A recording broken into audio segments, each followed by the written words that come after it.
We interrupt our program to bring you this important message.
All right, guys, welcome to episode 60 of Vikings Uncensored. And you guys just got rickrolled to start off the show here.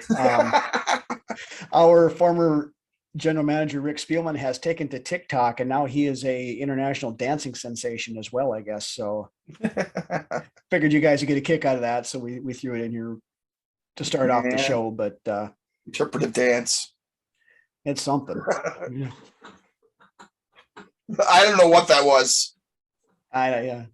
It's the old white guy dad dance the way it looked. But anyway, we have made the big 6-0. We had a little bit of football stuff starting up. We had rookie minicamp last week. We had having OTAs going on as we are speaking. By the time you guys see this on Friday, the first chunk of OTAs will be done. And then we've got like 3 more coming up here within the next couple of weeks. So it is much, but it's football. So we get a little bit, we'll break that stuff down. Plus we got another episode of Brunswick's Best for later on in the show. But without further ado, let's get into it here. The biggest news to come out so far this week, I guess, is the Vikings have hired former San Francisco 49ers Director of Research and Development, Demetrius Washington, as our new Vice President of Football Operations. Now Spielman held that for a number of years before getting the GM job, I believe. That was technically, I think, Rick's title when the Isosceles of Ineptitude was rolling when Childress was here. Right. And it's also the same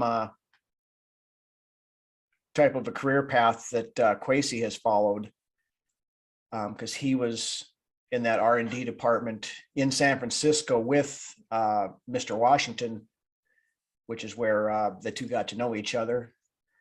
And then, of course, Kwesi also was that VP of football operations in Cleveland last year. So, but a little bit about Demetrius Washington. He's another analytics guy. He worked for 7 years in San Francisco's R&D department. 5 of those were alongside Kwesi. He's got a master's degree in business administration with an emphasis in finance and analytics. So, okay, we are obviously going heavy in on the analytical approach with the top guys. Numbers.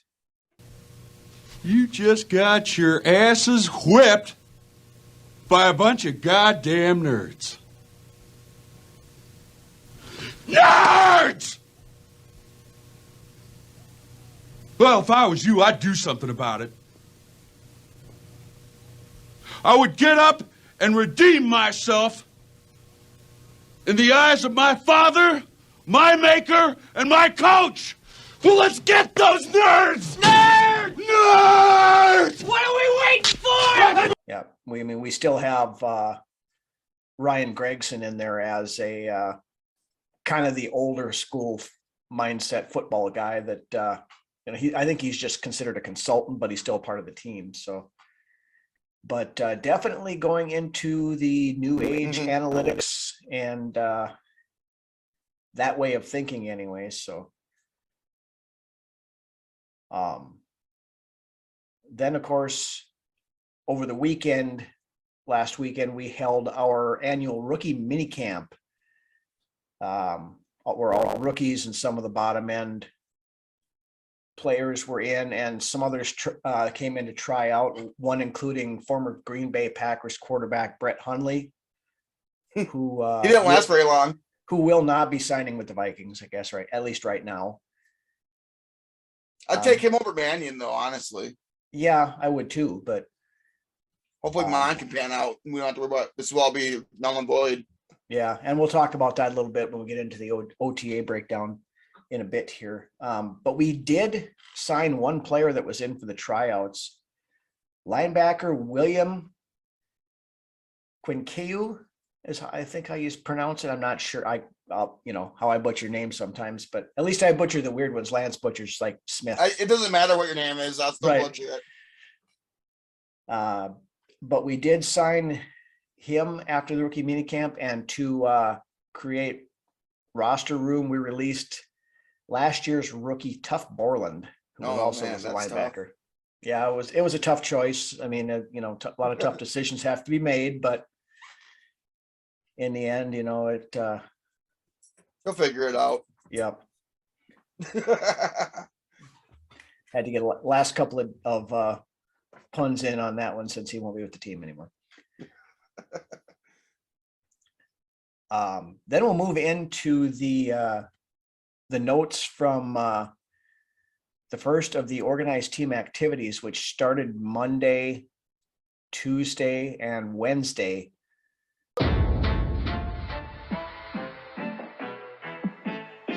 You know what? Today is the start of something special.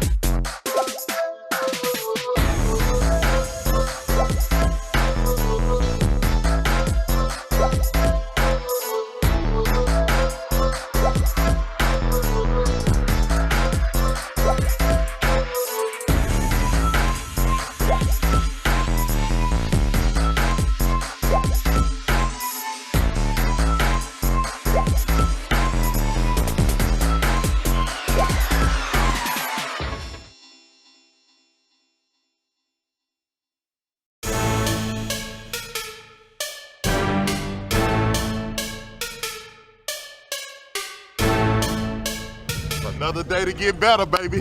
Let's go.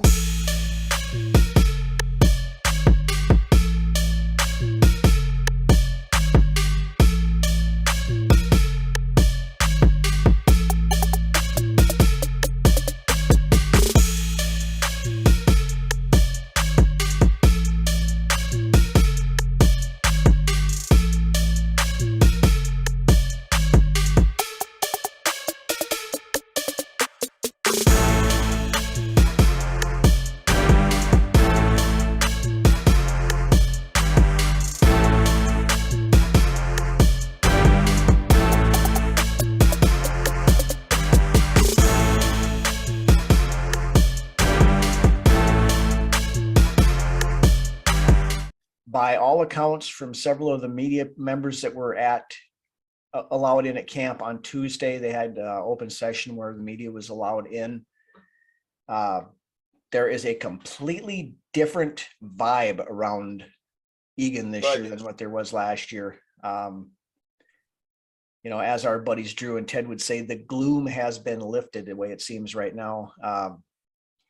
They said you saw Kevin O'Connell not only working with the offense, he was over with the defense. He was with and that was one of the things he brought up. Like a head coach should be. Exactly. I mean, I know that's a strange concept for around here, the way things have been for the last 8 years, but and he brought that up in his one of his press conferences he had earlier in the week too, you know, about being able to go and lend his expertise to the defense, you know, that if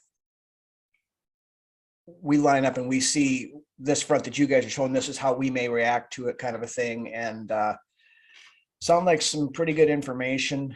You know, O'Connell is always an upbeat, you know, guy. He's not that old grizzled, salty, bristly, and you know. Get up. Get off my lawn. Listen, old man, you don't want to fuck with me.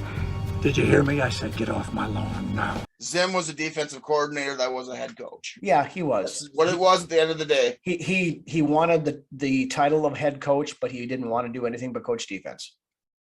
It's refreshing seeing our head coach now taking time on both sides of the ball. At least that's what we're hearing at First Take anyways. Right.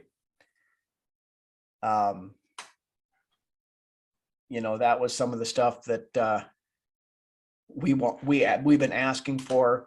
We're not having this where, sure.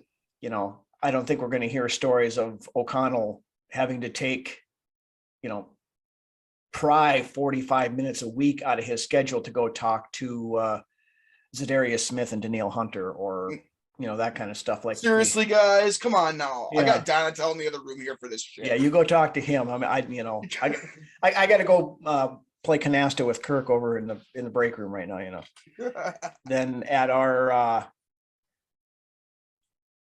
ongoing saga at right guard, at least in the first couple of days, free agent signings Jesse Davis and Chris Reed were rotating with the ones at right guard. This is according to Judd Zolgad. Wyatt Davis, not part of that initial mix. I am just bamboozled by that. I'm honest. I honestly am just, I don't even know what the words are. I mean, you got a guy. I demand an explanation. Inquiring minds want to know, damn it. You want answers? I think I'm entitled. You want answers? I want the truth. You can't handle the truth. We What the need hell to is- know what's going on with Wyatt. Yeah. So, I mean, maybe he just isn't very good, or maybe maybe he doesn't have that drive or whatever that they're looking for. Or, I mean, it's hard to make good synopsis of this after 2 days of organized team activity. Right, it's a little early yet to really, hit that red panic button for Wyatt, because maybe maybe O'Connell and Quessy want to get a look at what these two new guys that they brought in, look like along the starting front. Of course, to be honest, Wyatt Davis is a new guy too, because he was He was MIA for the entire season last year. So, well, Area 51. So right. I mean, I think Kellen Mond played more snaps than Wyatt Davis did. Seemingly. Yeah. But that being said, it doesn't look like any of the rookies or the young players are being handed anything. Lewis Cine was running with the twos. Ed Ingram was running, like with the threes. Nothing is set. It is so early on in the process that. Right. And at this point, these first couple of OTAs and stuff, they're just trying to put the system in, get the players familiar with how how Donatel's going to call the defense, how O'Connell's going to call the offense, that kind of stuff. It's not, we're not inputting game theory and we're not 1 week into training camp yet, or the week after training camp ends prepping for Green Bay yet. We're not to that point. So right. A lot of this is jumping the gun, but it's been brought up. It goes up on every year. It goes on every year. Honestly, last year we were talking about the same shit. So right. One other interesting note on the offensive line, we had speculated, and other people had as well, that possibly Chris Reed would be pushing Garrett Bradbury at center. Right now it's Garrett Bradbury and then the rookie, I forget what his name is. Sokol. Yeah. Something. Sokol. And Austin Schlotzky. But so right now it's Bradbury's gig to lose, I guess, but hopefully we do get him at least some competition there to at the very least try to get the most that we can out of Bradbury this year. Honestly, I think we've probably seen the best out of it, but who knows? Maybe they can work some wonders with him. Once we get pads on, we'll know more about these linemen. Well, and sure. that's going to and players in general. And that's going to make a. I mean, that's the thing too. There's there's not any hitting. There's any of that. It's all, just basically glorified walkthroughs right now. So. Yep. Just getting them loosened up and ready to get back into the roll of things, and getting the new guys a little bit acclimated and so on and so forth. Exactly. One other guy that was out for most of last year, BC Johnson, is back. Right now, he was running wide receiver 4, which, of course, we have Jefferson, Thielen, and Osborne ahead of him. That's going to be a great grouping to watch pan out through training camp. There's a lot of good talent there in that wide receiver group. Yeah, and honestly, I don't think BC makes the roster at the end of the day, because we've got Amir Smith-Marset, who I think probably is making the roster. That's what happens when he'll go somewhere, he'll find somewhere and end up somewhere. BC will, if that's what happens. Yep. And then we've also got Jalen Naylor that we drafted, who I think is going to make some noise too. So much talent in that wide receiver room. We're going to end up losing somebody that will be somewhat surprising. Yeah, I mean, honestly, BC Johnson reminds me a lot of, if you think back a few years ago, Charles Johnson, the guy we had in here who had a few good games and everybody expected him to take the next step and become, great wide receiver 2, 3, whatever it was back at that point, almost wide receiver 1. And he never really panned out to couldn't stay healthy.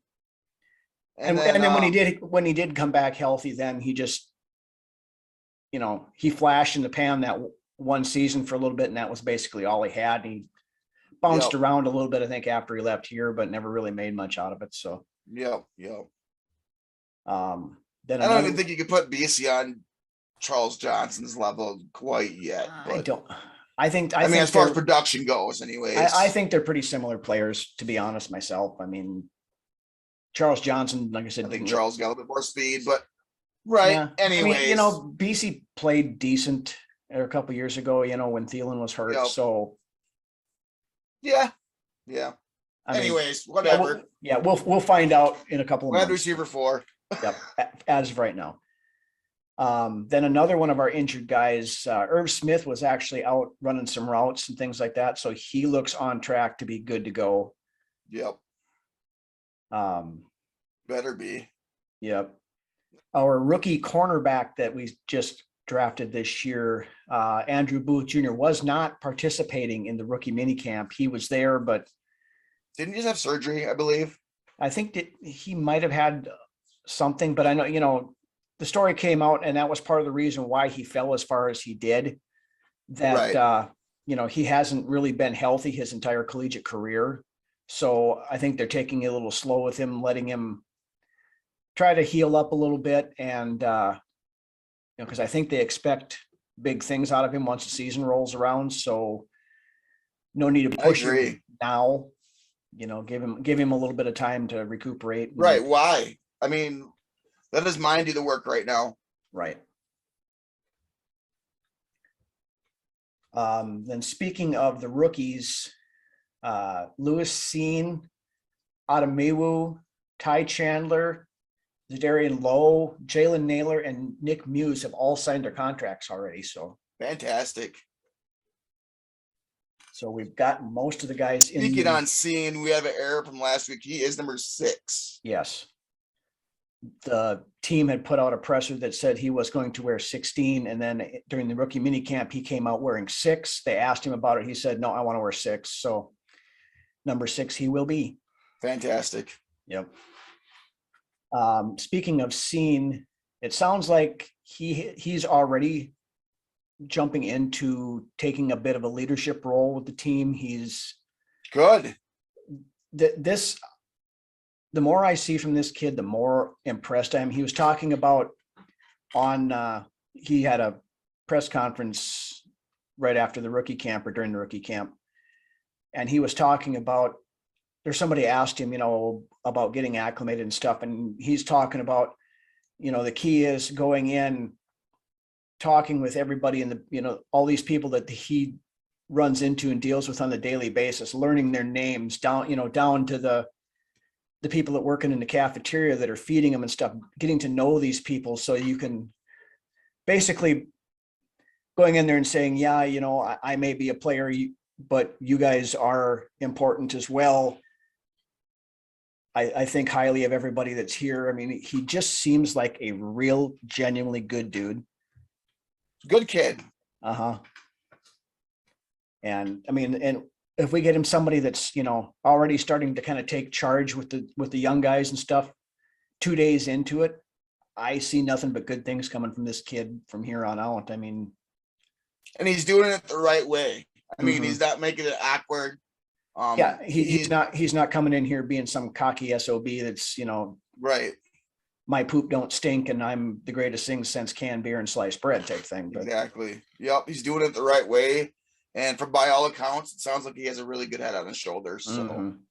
Yeah, so I'm really excited to see what this kid's got. I mean, and from a lot of accounts, a lot of scouts and everything that I've read up on that have talked about him since the draft, when this kid gets out on the field, he's going to take some people's freaking heads off. So it's kind of funny how they can switch, be one of the nicest guys in the room off the field, and then when he gets out on the field to basically be a paid assassin for hire to go out and start. enforcer. Yeah, I mean, one of the comments he made that he loves about football is being able to go out and physically take the will to live from the opponents. So I'm liking what I'm hearing from this kid. So I'm Probably like one of those. He's the older player's soul in a new player generation's body. yeah, that's very possible. So that's good. Good. Mhm. As long as he's smart about it, which Yep. seems to have a pretty good smart head on his shoulders. So we'll see. Mm-hmm. Then a couple other notes. Per Chad Graff of The Athletic, when the offense was running some bunch wide receiver sets, none other than Dalvin Cook was also lining up at wide receiver. Good. Good. We need to So- see some of that shit here in Minnesota. Yeah, a little creativity, moving stuff around. Yeah. This is what we've been begging for the last 3-4 years. I couldn't tell you the last time I've seen a wide receiver split out wide in Minnesota. A wide receiver split out wide. Running back, excuse me. We're recording at 10:30 at night on Wednesday here for those of you that but yeah, I mean, I like that idea. Anytime you can get your best players in space where they can make plays, I mean, I think you're going to see that. We're going to see Justin Jefferson be used a lot like the Rams did in a lot of sets last year. So I think we're going to see a lot more. It's not going to be coloring book Clint's offense this year. We'll put it that way. Lots of motions. Yep. The illusion of complexity, as Exactly. O'Connell said in his introductory press conference. So I'm excited to see how this works. I mean, the Bob from Bloomington in the ESAC crowd might not think everything is looking up right now, but we're not going to be that kind of show here. We're going to have the excitement when we get it, and until they give us reason to not. So, and then another forgotten soul from the 2021 season, Kellen Mond has actually been splitting second team reps with Sean Manwich Mannion in the first couple of days of OTAs. And Kevin O'Connell has been very complimentary of some of the stuff that he's done the first couple of days. Now, granted, See him seems every like- day in practice. Yeah, yeah. He's probably talked to Kellen Mond more in the first 2 days of practice than Mike Zimmer did the entire season last week. He probably didn't even talk to him at all. Zimmer. Probably not. Took him 4 years to meet with Cousins for 45 minutes a day. Exactly. But and of course, I think to this point that we've seen, I haven't seen Kevin O'Connell be anything less than complimentary to anybody. So you would take that with a grain of salt. You know, he's not one of these guys. I don't think that's going to be throwing players under the buses and that kind of stuff like Zimmer tended to do from Quite often. time to towards the time end to of time to his time to career. time to time to whenever it suited his fancy to shuffle blame off of himself. You know. He got good at that towards the end. Oh yeah. Don't blame me. Blame this. Blame that. Blame COVID. Blame onside kicking. It was bad. onside kicks. Blame the fact we didn't have fans in the stands. Blame this. Blame that. Blah blah blah. Look in the mirror. Refreshing. Yes, the gloom has lifted.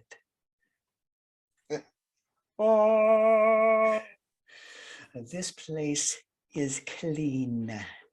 I have exorcised the demons. This house is clear. Then I guess one other little interesting note I saw on Twitter this afternoon when I was doing some show prep.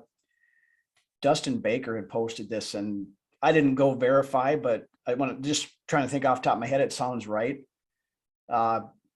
If Danielle Hunter, assuming everything's good to go with him, which it looks like it is, when he steps on the field week 1, it will be the first time in his career that he's playing that Everson Griffin is not his teammate. Wow. Interesting. Because, you know, Everson wasn't here for a good part of the 2020 season, but that was a season that Hunter missed the entire year with his neck tweak. And, you know, when he played last season before he got hurt, Griffin was here. And then, of course, prior to that. So I can't think of any tidbit there. Yeah, it just kind of a little nugget that happened to come across. So I thought we'd pass it on to you guys. I guarantee you, Mr. Za'Darius Smith has that first game circled on his calendar about 80 times. And I'm glad you brought Za'Darius up because I almost forgot about this. But showing some of the video and stuff from OTAs and stuff, I think we're really going to like this guy. Yeah, he's out there. You know, we haven't really had that loud, excitable leader other than maybe Everson Griffin on the defensive side of things, especially for quite a while. Yeah. And he's out there. He's doing that. He's got a smile on his face. I was going to say smiling. He's sure. He's jovial, but he's also out there leading the groups. You know, we saw earlier that he had got together a group of like 20 players and had his personal chef cook supper for him one night. And then they went to a Minnesota Wild game. And that's something you can't teach a player. No, honestly. And to have somebody going out and doing that on their own, setting this stuff up. I mean, that's another huge step to changing the entire culture that we've had around here the last couple of years. Cause you never saw that kind of stuff. You know, like last year, half the time, it didn't seem like most of those players even wanted to be there. It was stuff had said, and it was like going to the dead end job that you've been working at for 20 years and you have no chance of going anywhere. You're just walking in, punching the clock and putting in your 8 and punching out the clock and going home and doing it all over again. And we've mentioned this several times tonight, I know, but there just seems to be a different vibe, and that only spells better things for this team. Another thing on KOC again. Yeah. What I just love about this guy is the camaraderie he wants this team to have. Mm-hmm. Just the other, I think it was last week, he had taken out the rookies to a Twin game to expose them to the great fans of Minnesota. How fantastic is that? Yep. It's smart. It's smart. The guy gets it. Mm-hmm. Yeah, and he even threw out the first pitch. It wasn't the greatest pitch in the world, but he at least got it to the plate. But you ever see Zim do that shit? No. Ever. Mm-mm. Zimmer couldn't be bothered with that kind of mamby-pamby stuff. You know, he was too busy grinding to figure out how to keep his defense from giving up 17,000 points in the last 2 minutes of the first half. Yeah, I'm thrilled with where we're at right now, as far as team building goes. So me as well. Fantastic. Yep.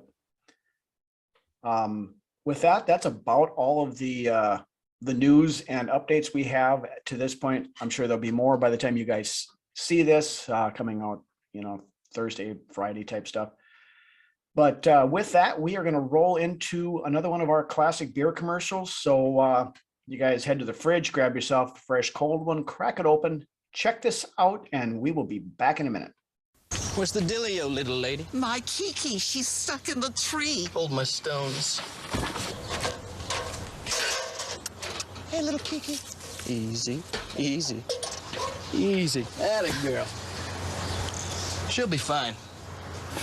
She's just a little shaken. Thank you, young man. What's your name? My name? Yeah. It's Keith Stone. Keith Stone, you're so smooth. Always. Smooth brewed Keystone Light is always smooth, like Keith Stone. So what are you doing tonight?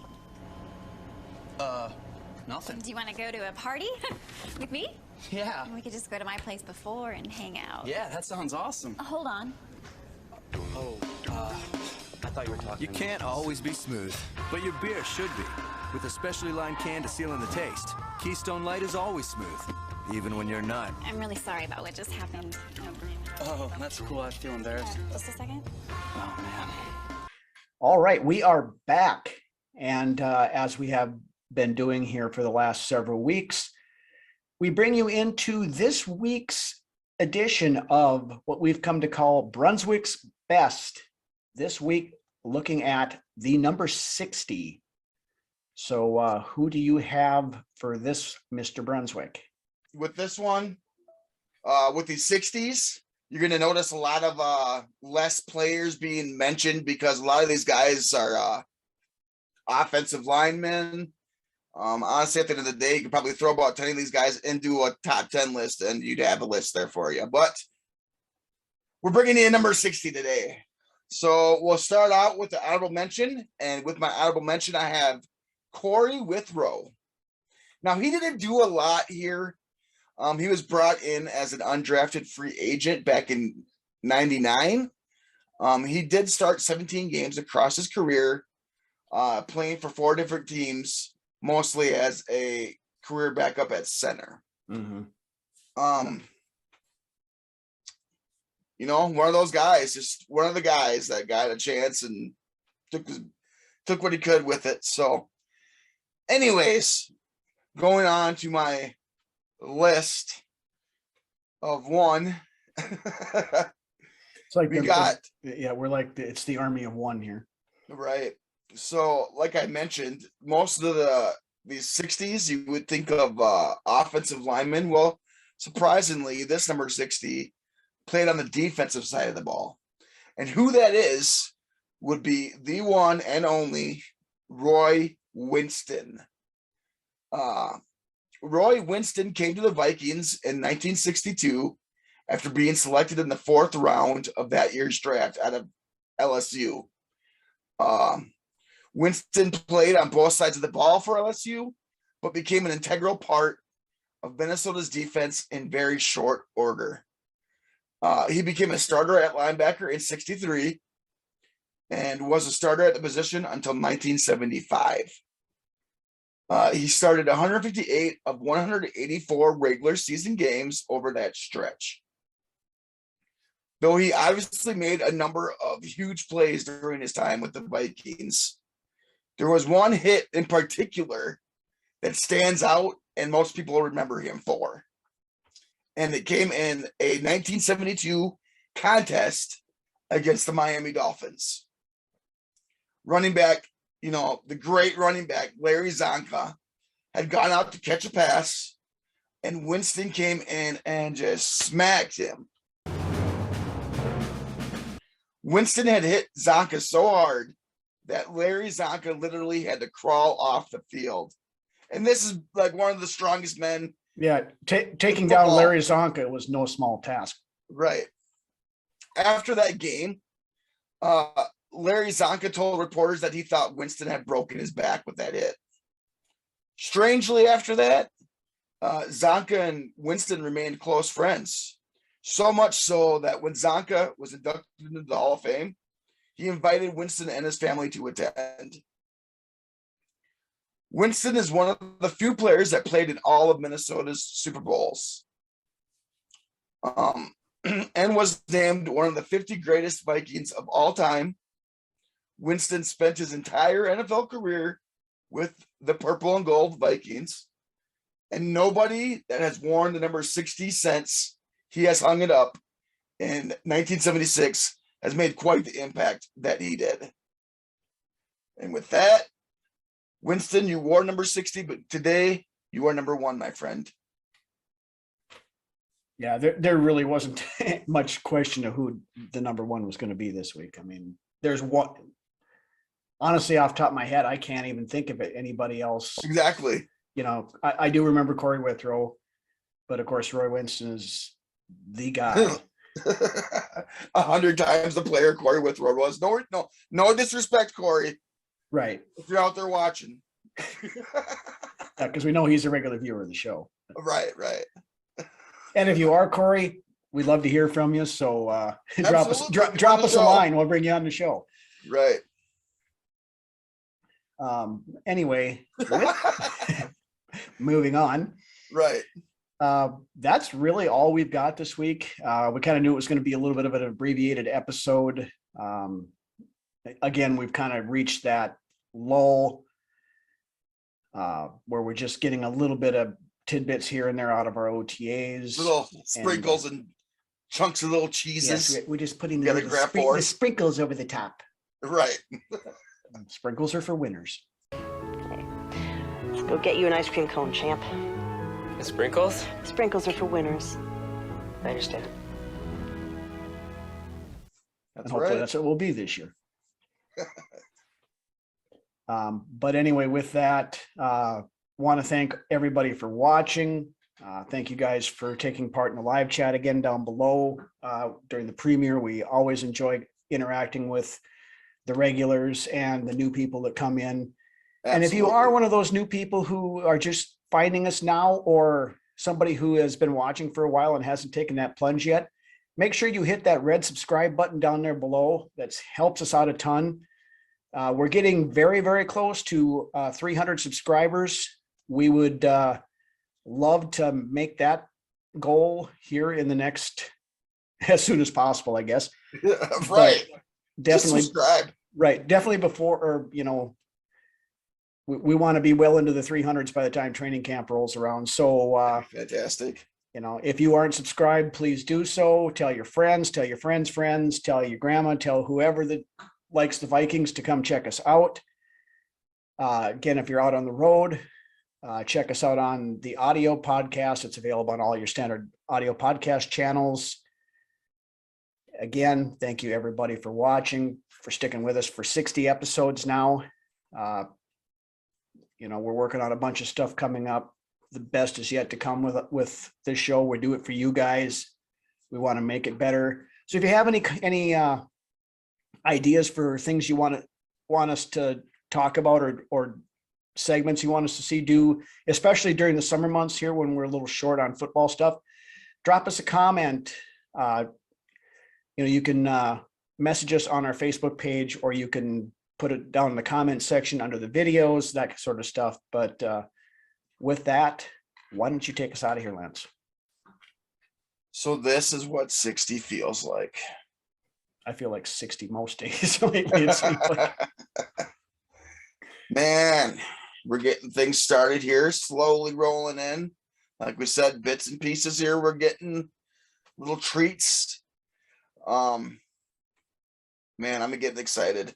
Mm-hmm. I can feel the gloom lifting the farther along we get into this.